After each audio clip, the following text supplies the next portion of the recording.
What's going on, folks? Painless. Uh, I'm so tired of all this fake outrage, mass hysteria.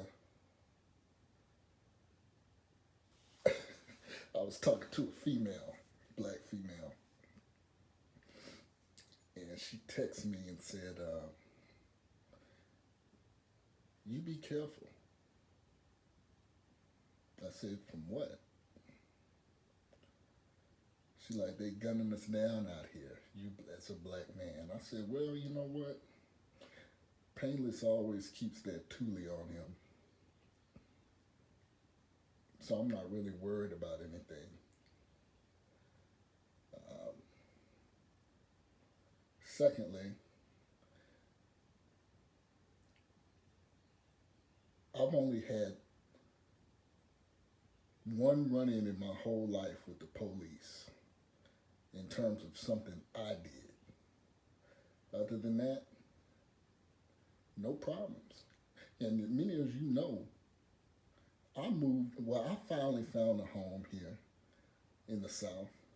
Many of y'all know I lived in Hawaii for quite a few years. And my goal was always to make it back closer to home. If not, I didn't necessarily want to live on top of my folks, but I wanted to always be relatively close. Um, so here I am. And with that being said, I said all that to say that many of y'all know I've moved a lot. Why? Texas, here. And all those times that I've moved, I haven't had any police encounters. None whatsoever. None at all. Not one. Haven't been pulled over, knock on wood, anything of that sort. So I really have encounters. I don't have encounters with police. And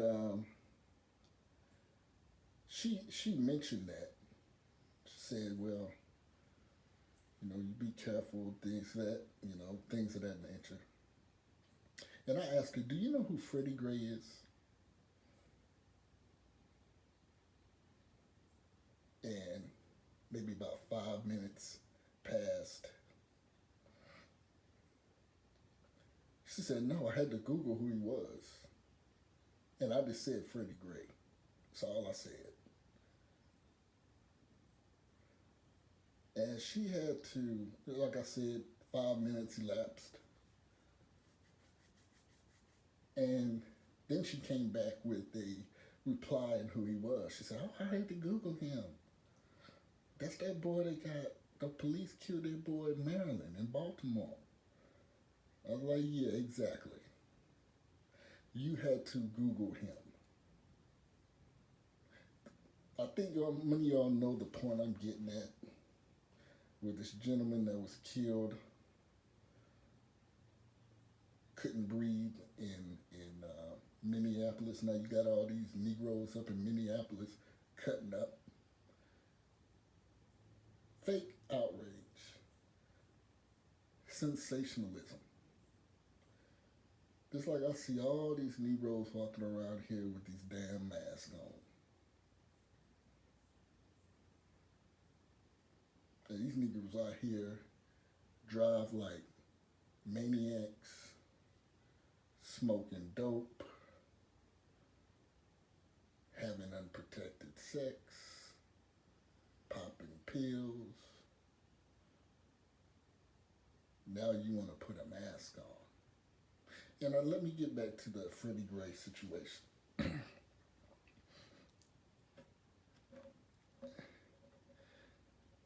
Many of you all know my videos in the past, and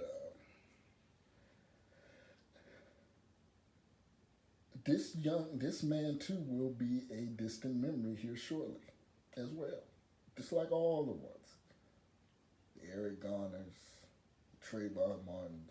Trayvon Martin, he still sticks around. But you don't hear about Michael Brown too much. You don't hear about Freddie Gray. You don't hear about Ronika McBride. You don't hear about the 12-year-old boy that was killed in a park for having a toy gun in Cleveland. You don't hear about them no more. You know why? Fake, sensationalized outrage.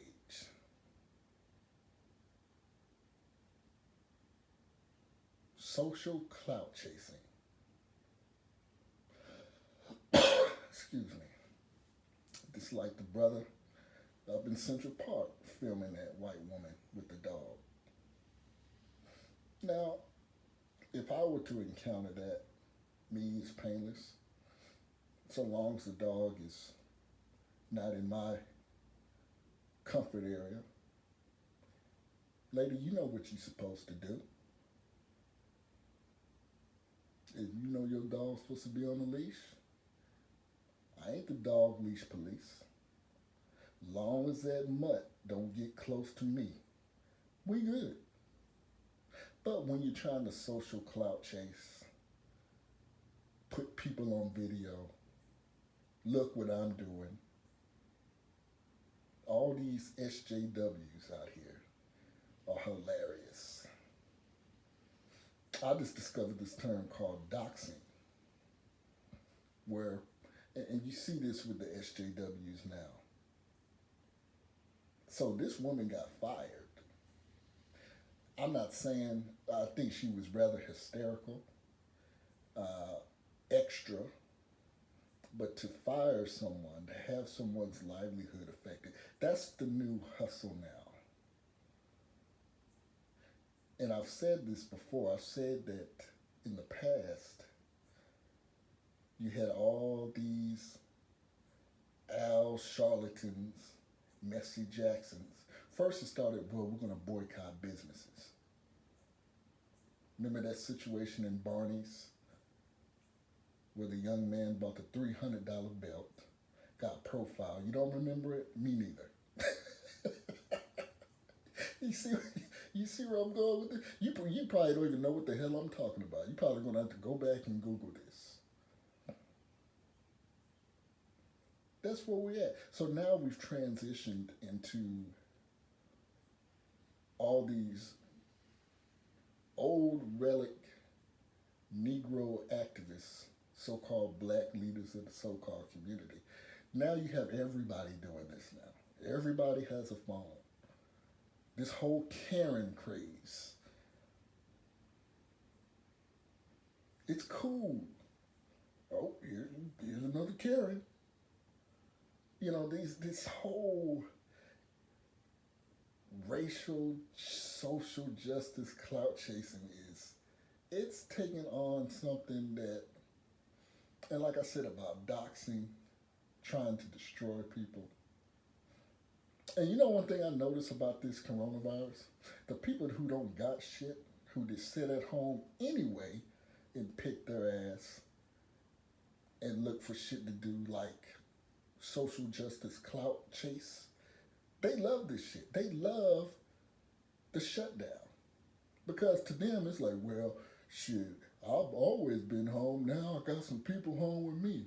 If I ain't got nothing, ain't nobody gonna get nothing. Ain't nobody, you know? And that's what you have. Peep game, folks. This is what you have nowadays.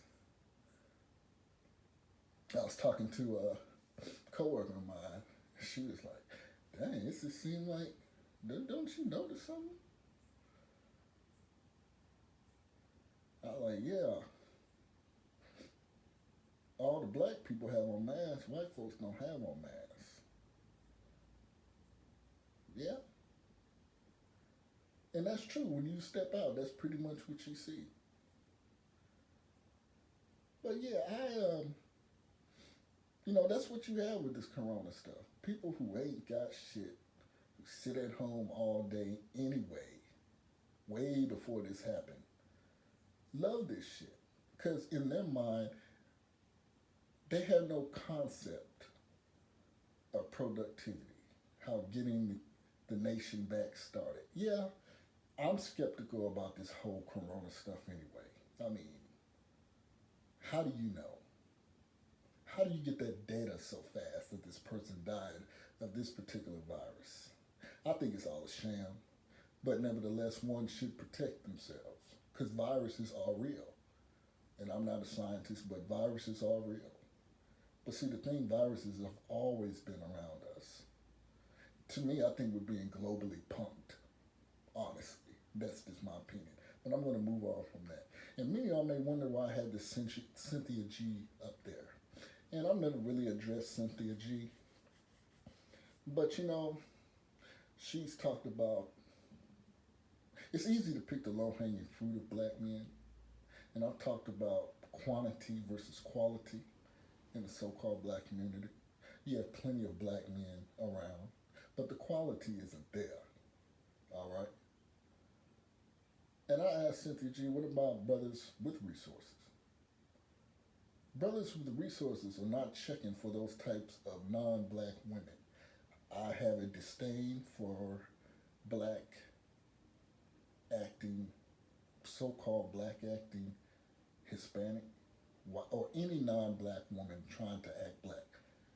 You get, you can walk the plank for all I care. Those aren't the type of women that black men with resources I don't see checking for. You are picking on the low hanging fruit. You are picking on a defenseless player. You are targeting a defenseless player because Negroes like that, who I just described about this coronavirus thing, those are the ones that are checking for those type of deplorable women, less than. So I think there needs to be some clarification on that, some distinguishment in the type of black men that you are addressing. I listened to the Honorable David Carroll's response, beautiful response, and I said I had to chime in. So this is kind of like a goulash video, social justice, black men. And then, you know, I look at black men and their encounters with police. Pleading, resisting. Now, that doesn't mean that that should have happened. But if you, it's a way you conduct and carry yourself, you know, so these situations won't arise. It's a way you handle yourself. Now, they're saying this brother was forging checks. You shouldn't be forging checks. When you do things like this, you heighten the you heighten the involvement of you having an interaction with police. That's what a lot of people can't grasp the concept of what's going on. When you do illegal things, you increase an altercation with police, a encounter with police when you do things like that. And if you already know the potential outcome, why even entertain that? I think people are just being either stupid or disingenuous. I think people are the former. I think America, there's a lot of stupid people here in America that don't use common sense for a variety of reasons. This very thing that I'm using, my cellular phone, always on it all the time. You know how many people I see on their phones, I'm like, I could rob your ass right now. You wouldn't even see me coming because you're not paying attention. Like, I could really get you right now if I really wanted to. But hey, I'm not condoning it. It's just merely an observation. But yeah, I just want to make this quick video, kind of give you all where my mindset is playing this out.